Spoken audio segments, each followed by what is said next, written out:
ሰላም ጤና ይስጥልን ክቡራን ተመልካቾቻችን፣ ይህ ከሰላም ካቶሊክ ቴሌቪዥን የሚተላለፍላችሁ አውደ ቤተሰብ የተሰኘው ሳምንታዊ ፕሮግራማችን ነው። በዚህ ፕሮግራማችን ዛሬ የሚገኘው መቂ ሀገረ ስብከት ስር ወንጂ ቅድስት ማርያም ቤተክርስቲያን ቁምስና ስር የሚገኙ ምእመናን ጋር ነው። ቤተሰቦች እዚህ ቤታችሁ ተገኝቼ ከእናንተ ጋር ውይይት እንዳደርግ ስለፈቀዳችሁልኝ አመሰግናለሁ። እኛም እናመሰግናለን። እግዚአብሔር ይባርካችሁ። ለእኛን ወዳችሁና ፈቅዳችሁ እኛን ደግሞ ለጉብኝትና ለቃለ መጠየቁ ስለመጣችሁ እጅግ አድርገን እናመሰግናለን። እሺ፣ አመሰግናለሁ። እንግዲህ እስቲ ራሳችሁን አስተዋውቁልኝ። እኔ ታደሰ ለሬቦ እባላለሁ። የተወለድኩት በዚህ በወንጂ ስኳር ማምረቻ ድርጅት አካባቢ ላይ ነው የተወለድኩት እና አባቴና እናቴ እዚህ ሀገር ከደቡብ ይዘውኝ መጥተው አሳድገውኛል። ትምህርት እንዲማር አድርገውኛል። የተወለድኩት በ1960 ዓመተ ምህረት እድሜ ወደ 58 ዓመት ሆኖኛል እና የአራት ልጆች አባትና ባለቤቴ ደግሞ አበበች አቡዬ ትባላለች። አራት ልጆች አፈርተናል። እግዚአብሔር ይመስገን። ለዚህ እግዚአብሔር ብዙ ነገር ረድቶናል። በብዙ ሁኔታዎች ሁሉ ከስንት ውጣ ውረድ ሁሉ አድርሶ በሹመት አብቅቶናልና እጅግ አድርገን እናመሰግናለን። ወይዘሮ አበበች አቡዬ፣ የተወለድኩት ወንጂ 3ኛ ካምፕ፣ እድገቴም እዚህ ነው፣ ትውልዴም እዚህ ነው። እሺ፣ እንግዲህ አቶ ታደሰና ወይዘሮ አበበች በድጋሚ እያመሰገንኩኝ ወደ ኋላ ወደ 30 ምናምን ዓመት ወይም ከ1982 ዓመተ ምህረት በፊት ትውውቃችሁ ምን ይመስላል? እንዴት ተዋወቃችሁ? ጋብቻ ለመመስረት የነበራችሁ ሂደት ምን ይመስላል? ይሄንን ብታጫውቱኝ። የትውውቅ ጊዜያችሁን። የትውውቅ ጊዜያችን እንግዲህ በ1981 ዓመተ ምህረት ጀምሮ አንድ በጓደኛችን ሰርግ ላይ ተገናኝተን እንዱ ብቻ ተዋወቅንና ከዛ ትውውቅ በኋላ ቀስ በቀስ የፍቅር ጉዳይ ጀመርን። የፍቅር ጥያቄ አቀረብኩላት። ከዛ በኋላ እሷም ችላ ብላ በኋላ እኔም ደግሞ ጥያቄን ሳከታተላት ምን ስላት በኋላ ተግባብተን እና በአባታቸው ጡረታ ወጥተው እንዲሄዱ ነበረ። እሳቸው ነገሩን ወዳውኑ እኔ ከዚህ አካባቢ በጡረታ ወደ ደቡብ እየገባው ስለሆነ እና ሰርጋችሁን አሁን በቃ እንትን ካላችሁ እኔ በተግባባ ነው በ4 ወር ነው በ5ኛ ወር እንደዚሁ በቃ እሳቸውም ነገሮቹን አጣጥፈው ምን ብለው ለጋብቻ እንድንበቃ አደረሱን። እዛ እኛ ሰርጋችን በዛ በ1982 ዓመተ ምህረት ሰርጋችን ሰረግን። ከሰረግን በኋላ እንግዲህ በ1983 የመጀመሪያ ልጄ ተስፋውን ታደሰ የሚባል ተወለደ። ሁለተኛ ልጄ ደግሞ በ1987 ወንድማገኝ ታደሰ የሚባል ተወለደ። በ1989 ጉሩም ታደሰ ተወለደ። ከዛ አንድ ሴት ልጅ በ93 ዓመተ ምህረት ተወለደች እና የአራት ልጆች አባት ሆኜ እግዚአብሔር ከክብር ወደ ክብር በብዙ ፈተናዎች በብዙ ነገሮች ሁሉ እግዚአብሔር ሕይወቴን ሁሉ ታድጎ ልጆቼንም ጠብቆ ለዘመናትን ሁሉ እግዚአብሔር በጥበብና ሁኔታዎችን በማስተካከል አሸጋግሮናል እግዚአብሔር ለብዙ ነገር ሾሞን ለዚህ አበቅቶናል። እግዚአብሔር ይመስገን። አሜን። እግዚአብሔር ይመስገን። እናታችን ወደ ኋላ መለስ እንበልና በተለይም የጋብቻ ጊዜው ላይ ቃል ኪዳን ስታረጉ የቃል ኪዳኑ ነገር ማን አስተማራችሁ? እነማንስ ነበሩ? ካህናቶችን የምታስታውሷቸው ካህናቶች ከነበሩ እሱን ያንሱልኝ እስቲ። በዛን ዘመን እሱ ጥያቄ በጠየቀው መሰረት ያው ተስማምተን ቤተሰቦቼ ከዚህ ወደዛ ለመሄድ ባቀዱበት ሰዓት ላይ የቃል ኪዳንን ትምህርት ደሳለኝ ለራጎ ነው ያስተማረን። የቃል ኪዳንን ትምህርት ጋብቻውን ስንመሰርት የነበሩ ካህን ደግሞ አባሩሴ ናቸው። በቃ ያው የዛን ሰዓት ያው ጋብቻውን መሰረትን። እግዚአብሔር ይመስገን። በመከራውም በደስታውም በምኑም እግዚአብሔር ሲረዳን ዛሬን ድረስ አድርሶናል። እግዚአብሔር የተመሰገነ ይሁን። በተለይ ደግሞ አሁን እሳቸው አባታችን የጠቀሷቸው 4 ልጆች እግዚአብሔር ሰጥቷቸዋልና በልጆች አስተዳደግ ላይ ልጆች ከወለዳችሁ በኋላ እንዴት ነበረ? የልጆች አስተዳደጋችሁ ምን ይመስላል? በልጆች አስተዳደግ በኩል እንዲህ ነው የምለው ነገር የለም። እግዚአብሔር የተመሰገነ ይሁን። እግዚአብሔር የልመናዬን ቃል ሰምቷል። ምክንያቱም ልጆች የእግዚአብሔር ጸጋና ስጦታዎች ነው ተብሎ በቃሉ እንደተጻፈው እኛ ልጆቻችን እኔ ስፈልግ በቤተ ክርስቲያን ዙሪያ እንዲያድጉ ነው ፍላጎቴም ምኞቴም። ምክንያቱም እኔ ያደግኩት ቤተሰብ በቤተ ክርስቲያን ዙሪያ ውስጥ ነው ያደግኩት። የተማርኩትም በቤተ ክርስቲያን ውስጥ ነው። ያንን በተማርኩበት መሰረት ያንን የቤተ ክርስቲያን አሪያ ይዘው እግዚአብሔርን እያገለገሉ ፈረ እግዚአብሔር ኖሯቸው እንዲያድጉ በልመና ይመስ እግዚአብሔር ሁሉንም አሁን በቤተ ክርስቲያን ዙሪያ ውስጥ አድርጓቸዋል። እስቲ ወደ ቤተ ክርስቲያን ህይወት ልመለስና የእናንተ ቤተሰብ ሲነሳ በተለይ ወንጂ ላይ ለቤተ ክርስቲያን ከ10 አንድ ስጥ የሚለውን የእግዚአብሔርን ትእዛዛት ከ10ቱ ትእዛዛት አንዱ የሆነውን በአግባቡ የሚፈጽሙ ለሌሎችም አርአያ ናቸው ተብሎ ስማችሁ ይነሳልና ይህንን አርአያነት እንዴት አመጣችሁት? በምንስ መልኩ ነው እየተገበራችሁ ያላችሁት? ሌሎችስ እንዲማሩበት የሆነበት ምክንያት ምንድን ነው? ያ ለምን መሰለ የእግዚአብሔር ቃል ሲናገር ከ10 አንድ ስጥ ይላል ቃሉ። ሙሉንም የሰጠን እግዚአብሔር ነው። ግን እግዚአብሔር ከሰጠው ላይ አንድ ነገር ብንሰጥ እግዚአብሔር ቃሉን ነገር ይባርክልናል። ቃሉም ይናገራል። ካልሰጠን አንባረክም፣ ከሰጠን እንባረካለን። እሱ ሰጥቶናል፣ ለሱ መልሰን መስጠት አለብን። ያ እግዚአብሔር ስለሰጠን የእግዚአብሔር ከሰጠው ስጦታ አስራት ላይ ሰጥተናል። አላሳነሰንም፣ አላጎደለንም። እግዚአብሔር የተመሰገነ ይሁን። በሁሉ ነገር ባርኮናል። አባታችን እዚህ ላይ የሚጨምሩት ነገር ካለ? እንግዲህ እኛ አስራት መስጠት ከጀመርን ጊዜ ጀምሮ በብዙ ነገሮች እግዚአብሔር ባርኮናል። በልጆቻችን ተባርከናል። በእኛ ደግሞ እንደዚሁ በብዙ ፈተናዎች ሁሉ ብዙ ነገሮችን ሁሉ አጥሮሮ ጋርዶናል። ከብዙ ፈተና ሁሉ አስመልጦናል። እግዚአብሔር ለእኔ ብዙ ባለውለታዬ ነው። ነገሮችን ሁሉ እሱ በጣም በብዙ ሁኔታዎች እኔ ከልሎኝ ጠብቆኛል እና ለዚህ እኔ አስራት መስጠት ጸጋ ነው፣ በረከት ነው። በቃ ለቤተሰብ፣ ለልጆች፣ ለጤና፣ ለሁሉ ነገር የእግዚአብሔር መገኘት ከኔ ጋር ሁሌ ይቃተታል። ስለዚህ ይጠብቀኛል።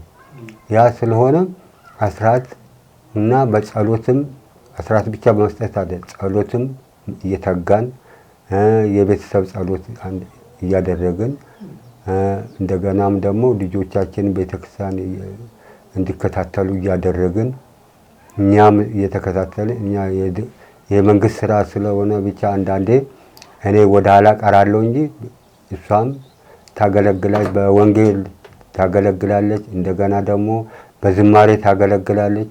ልጆቼም እንደዚሁ ነው፣ በዝማሬ ያገለግላሉ፣ በወንጌል ትምህርት ያገለግላሉ። ልጆቼ እግዚአብሔር ባርኮ ሰጥቶኛል በሁሉ ነገር።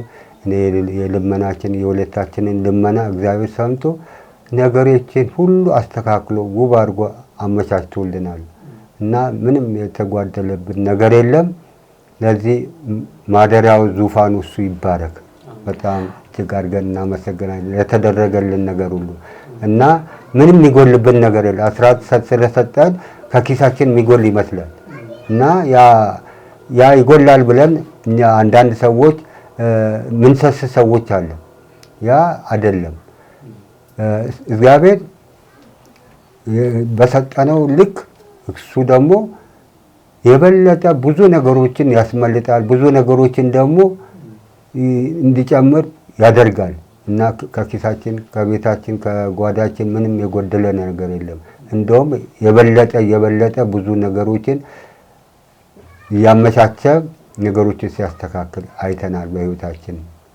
በጣም ጥሩ። ስለዚህ የተሰጠንን ነገር በአግባቡ ስንሰጥ፣ ትእዛዛቱን በአግባቡ ስንፈጽም ቤታችን ህይወታችን ይባረካል። እንግዲህ የትኛውም ስጦታ እግዚአብሔር ነው። እኛም ካለን ላይ ስንሰጥ ከተሰጠን ላይ ነው የምንሰጠው የሚለው ጥሩ መልእክት ነው። እናታችን በቤተ ክርስቲያን አገልግሎት በተለይም እንግዲህ በወንጌልና እንደዚሁም በመዘማራንነት እያገለገሉ እንዳሉ አባታችንም ገልጸዋልና ከዚህ ጋር አያይዘው በተለይ ለቤተሰብ ህይወት አገልግሎትን ለቤተ ክርስቲያን መስጠት ወይ ቤተ ክርስቲያንን ማገልገል በተለያዩ የቤተ ክርስቲያን ስርዓት ላይ መሳተፍ ለቤተሰብ ህይወት ምን ጥቅም አለው ብለው ያስባሉ? አንደኛው ነገር እግዚአብሔር ህይወትን ነው አሳልፎ የሰጠን። እሱን ስናገለግለው እሱ የኛን ቤት ያገለግለናል። ምክንያቱም ዘጸአት 8:1 ላይ እግዚአብሔር ምን ይላል? ህዝቤን እስራኤል ሲለቅ ምን አለ? ህዝቤ ያገለግለኝ ዘንድ ልቀቅ ነው ያለው። እኛ ለአገልግሎት ነው የተጠራ ነው በዚህ ምድር ላይ። ስለዚህ እግዚአብሔርን ማገልገል ግዴታችን ነው። ህይወት ነው የከፈለ ስለኛ። ህይወት ስለከፈለ እኛ ደግሞ እሱን ማገልገል አለብን። እሱን ስናገለግል እግዚአብሔር የኛን ቤት ያገለግላል፣ ልጆቻችንን ይባርካል፣ መንገዳችንን ያቀናል፣ ጤንነታችንን ይሰጣል፣ መውጣት መግባታችንን ይጠብቃል። ምክንያቱም እሱን ቤት ስናገለግል ነው። ስለዚህ ማገልገል መልካም ነው።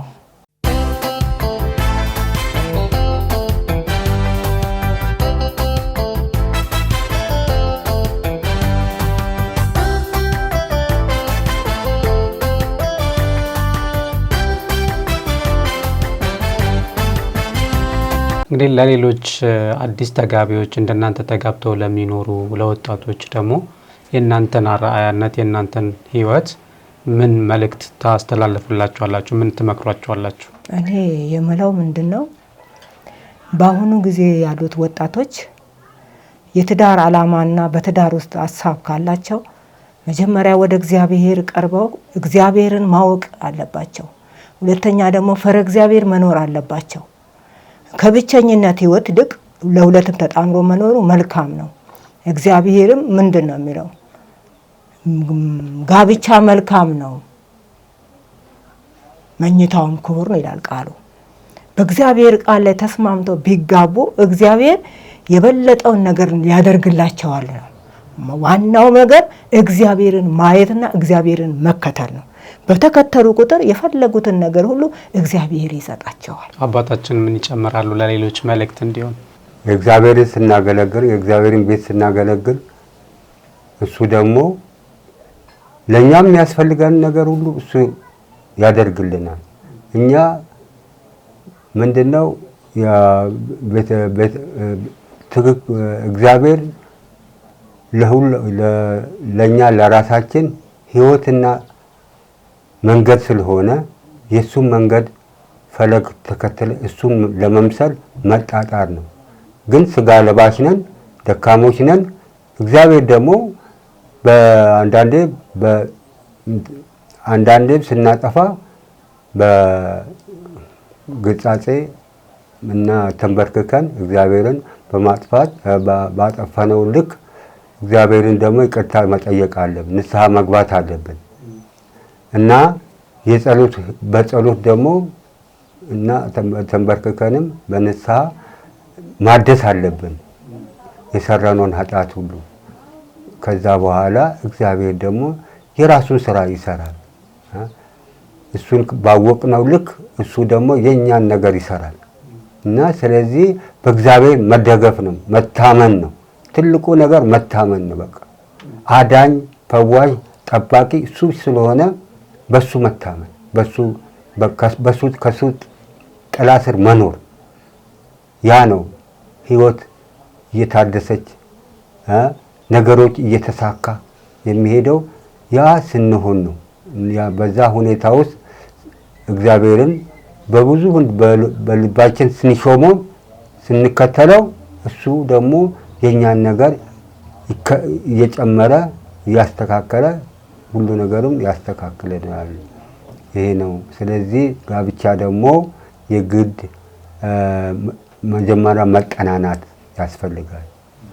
መጀመሪያ መጠናናት ባክግራውንዳቸውን እርስ በርሳቸው ተጠናንተው ያለውን ሁኔታ ተገናዝበው በጸሎትም ደግሞ እየጸለዩ ሁኔታዎችን ማጥናት፣ በስተጀርባ ያለውን ነገር ማጥናት። ያ ከሆነ በኋላ እግዚአብሔር ራሱ መንፈስ ቅዱስ ይነግራል። በዛ መንፈስ ቅዱስ አማካኝነት ያንን ሁኔታ የነሱ እርስ በርሳቸው የተጠናኑበትን ባክግራውንዳቸውን እሳቸው ከተዋወቁ በኋላ ጋብቻ ምንም ፍጹም ደስ የሚል ተቋም ነው እና እግዚአብሔር ደግሞ በጸሎታቸው በሕይወታቸው የእግዚአብሔርን ሐሳብ በመከተላቸው እግዚአብሔር በብዙ ነገር ያሳምራቸዋል፣ ጥሩ ነገር ያደርግላቸዋል። ያሰቡት ነገር ሁሉ ይሳካላቸዋል። ስለዚህ መፍራት አያስፈልግም። ትልቁ ነገር ለእሱን ነገር እሱን ብቻ መሾም፣ በሱ ጥላ ስር መኖር ያ ነው እና አልባሌ ነገሮች ከክፉ ሰዎች መራቅ፣ ከሚያሳስቱ ሰዎች መራቅ፣ መለየት ያስፈልጋል። ስለዚህ ህይወት ቀልድ አይደለም። ህይወት ፈተና የሞላባት ናት። በህይወት በእግዚአብሔር መንገድ ካልተቃኘን እና ህይወታችን አጉል ቦታ ይወርቃል።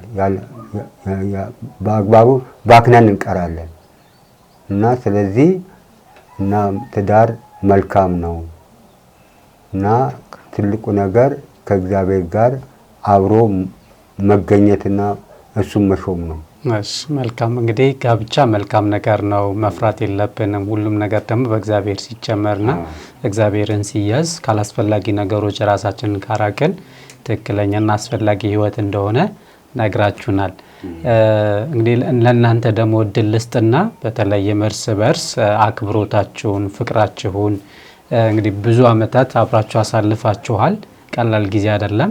እንግዲህ ዛሬም ህይወት ነውና እርስ በርስ እርሶ ለእናታችን እርሶ ደግሞ ለጋሼ እርስ በርስ አክብሮታችሁን፣ ፍቅራችሁን ተገላለጡ እስቲ። እኔ እወደዋለሁ። እኔም ወዳታለሁ በጣም። የልጆቼ እናት ነች እና ብዙ ነገሬን ሁሉ የምትሸፍነው ብዙ ነገሬን የምታስተካክለው እሷ ናት እና ደግሞ እግዚአብሔር ይመስገን፣ ክብር ለሱን፣ እሱ ዙፋኑ ይባረክ እና በቤታችን አንድ ቀን በትንሽ ነገርም ከተኮራረፍን ምን ካልን ወዳውኑ ኩርፋ የለም። እኛ ቤት ውስጥ ኩርፋ የለም። ዲፕሎማሲ ተነጋግረን ምን ብለን ያ ችግር ካለም በኋላ ያንን ችግር ተማምነን ወደ መፍትሄ ራሳችንን ወደ መፍትሄ እንሄዳለን። መፍትሄውን ፈልገን ያለውን ነገር ለመሸፈንና ያለውን ነገር እንትን ለማለት በቃ ያ ነው እና እግዚአብሔር ይመስገን ሌላ የውጭ ሰው ገብቶም አያውቅም። ራሳችን ነው የምንጨርሰው። በሁለታችን መሃል ነው የሚያልቀው። ልጆች እንኳን አንዳንዴ አይሰሙም እና ስለዚህ እግዚአብሔር ይመስገን በጣም እስከዛሬ ድረስ ከኩርፊያ በስተቀር ተጣልተንም አናውቅም። እናታችን የሚጨምሩት ነገር አለ? በአጭር ቃል እንግዲህ እወዳለሁ ብለዋል። ሌላ የሚጨምሩት ነገር ካለ? በህይወታችን በሂደት ውስጥ ባለው ነገር ውስጥ መጋጨት አለ፣ ግን ቢኖርም ፀሐይ ከመጥለቋ በፊት ታረቅ ይላል የእግዚአብሔር ቃል። ያንን ቃል እናከብራለን። እንደውም ገፋ ብሎ እንደዚህ አይነት ጥላቻ የሚባል ነገር በህይወታችን የለም። አንድም ቀን የኛ ቤት ተጣልቶ ሰው መጥቶ አስታርቆንም አያውቅም። ልጆቻችንም አይሰሙም። ያለውን ነገር ግልጽ በግልጽ ተነጋግረን እኔና እሱ ይቅርታ እንፈታለን። ምክንያቱም የኛን አርያ ተከትሎ የሚሄደው ማነው? ልጅ ነው። ልጅ ትውልዱ የኛን መልካም ነገር ይዞ እንዲሄድ ለነሱ መልካም ነገር ማስተማር ግዴታችን ነው። ስለሆነ እስከ ዛሬ ድረስ በ36 ዓመቱ ስር ጥላቻ የሚባል ክፋት ተጣልተን እንዲህ ሰው በመካከላችን ገብቶ አስታርቆን አያ ይኸው ዛሬ ደርሰናል። እግዚአብሔር ይመስገን። ምናልባት በስተመጨረሻ እንድታመሰግኗቸው ሌላ እኔ ያላነሷቸው ብትጠይቀን ይህንን እንል ነበር ብላችሁ የምትሉት ሌላ መልእክትም ከሆነ እድል ልስጣችሁ። ሰላም ቲቪ እኛን ወዳችሁና ፈቅዳችሁ እዚህ ድረስ ለፍታችሁ ቃለ መጠይቅ ስላደረጋችሁ እጅግ አድርገን እናንተን እናመሰግናለን። እግዚአብሔር አብስቶ ይባርካችሁ። እናንተ የምትሰሩት ስራ በጣም ለትውልድ ለእግዚአብሔር ቤት ትልቅ ሸክምን ትልቅ መንገድ እንደሆነ እግዚአብሔር መቼስ እሱ ስራችሁን እሱ ይክፈልላችሁ። በቅንነትና በታማኝነት እናንተ ህዝብን እያገለገላችሁ ስለሆነ እግዚአብሔር ይባርካችሁ። ተባረኩ እና በጣም እጅግ አድርገን እናመሰግናለን። የእኛን ነገር ምሳሌ ትሆናላችሁ ብላችሁ መርጣችሁ ስለመጣችሁ በጣም እጅግ አድርገን እናመሰግናለን። እኛም እናመሰግናለን። እናታችን የሚጨምሩት ነገር ካለ? እኔ ዋናውና አንደኛ ከማመሰግናቸው አንዱ አባ ቸርነትንና አባ ዋልታን በጣም አመሰግናለሁ። ምክንያቱም እስከ ዛሬ ባለንበት ዘመናት የዚህን አይነት ጥያቄ ለመጠየቅ እድሉ አላገኘንም። ዛሬ ካቶሊክ ቲቪን አምጥቶ ቤተሰብን ጉብኝትና ለሌላው ደግሞ ምሳሌ አርአያ እንዲሰጡ አድርገው በየቤቱ እንዲጎበኙ ያደረጉት ይህንን መንገድ የከፈቱት እነሱ ስለሆኑ በጣም አመሰግናለሁ። እንደገና ካቶሊክ ቲቪም ደግሞ ያንን አገር ሁሉ አቋርጠው መጥተው የህዝብን እንትን ለመስማት ለህዝብ ደግሞ ያለው ምሳሌ ለመግለጽ እዚህ ድረስ ስለመጣችሁ እናንተንም እናመሰግናችኋለን። እግዚአብሔር ይስጥልን። እኛም በቤታችሁ ተገኝተን ከእናንተ ጋር ይህን የመሰለ ጭውውት የህይወታችሁን የትዳራችሁን ታሪክ ልታካፍሉን ፈቃደኛ ሆናችሁ በራችሁን ከፍታችሁ ከእናንተ ጋር እንድንወያይ እንድንጨዋወት እድል ስለሰጣችሁን ጊዜ ስለሰጣችሁን እናመሰግናለን። እድሜና ጤና ከረጅም ትዳር ዘመን ጋር እንዲሆንላችሁ እመኛለሁኝ። እግዚአብሔር ይስጥልን። እኛም እጅግ አድርገን እናመሰግናለን። ክቡራን ተመልካቾቻችን እስካሁን ስትከታተሉት የነበረው አውደ ቤተሰብ የተሰኘው በሰላም ካቶሊክ ቴሌቪዥን የሚተላለፍላችሁ ሳምንታዊ ፕሮግራማችን ነበረ። ዛሬ ስንወያይ የነበረው ከመቂ ሀገረ ስብከት ቅድስት ማርያም ቤተክርስቲያን ስር ከሚገኙ ምእመናን ጋር ከአቶ ታደሰና ከወይዘሮ አበበች ቤት ነበረ። በሌላ ጊዜ ከሌላ እንግዳ ጋር እስከምንገናኝ መልካም